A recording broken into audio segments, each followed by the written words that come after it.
Harta kekayaan Kapolda Sumbar Irjen Suharyono 7 miliar rupiah, terancam dicopot imbas kasus polisi tembak polisi. Kapolda Sumatera Barat Irjen Pol Suharyo terancam kehilangan jabatan akibat ulah anak buahnya dalam kasus polisi tembak polisi. Kasat Reskrim Polres Solok Selaran, AKP Rianto Ulil Ansyar tewas ditembak Kabak Ops Polres Solok Selatan. AKP Dadang Iskandar diduga penembakan ini ada kaitan dengan backing tambang galian.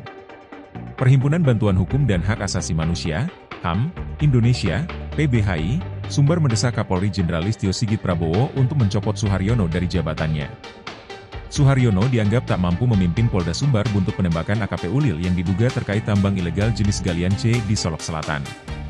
Irjen Pol Suharyono terakhir kali menyerahkan laporan harta kekayaan penyelenggara negara, LHKPN, kepada Komisi Pemberantasan Korupsi, KPK, pada 31 Desember 2023.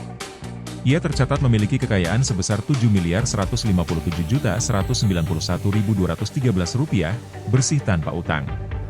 Aset kekayaan Suharyono terbesar adalah 2 properti tanah dan bangunan senilai hampir 5 miliar rupiah. 2 properti Suharyono itu semuanya berlokasi di Bandung, Jawa Barat. Sementara, untuk alat transportasi, 3 mobil Suharyono hanya mempunyai nilai 600 juta rupiah. Selain tanah dan bangunan serta transportasi, Suharyono juga memiliki harta bergerak lainnya, surat berharga, serta kas dan setara kas. Berikut rinciannya, dikutip dari LHKPK.go.id.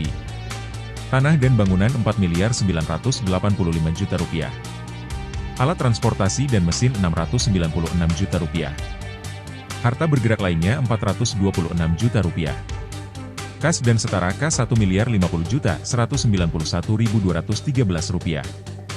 Jadi hasil kekayaan Irjen Suharyono sebesar Rp7.157.191.213 rupiah.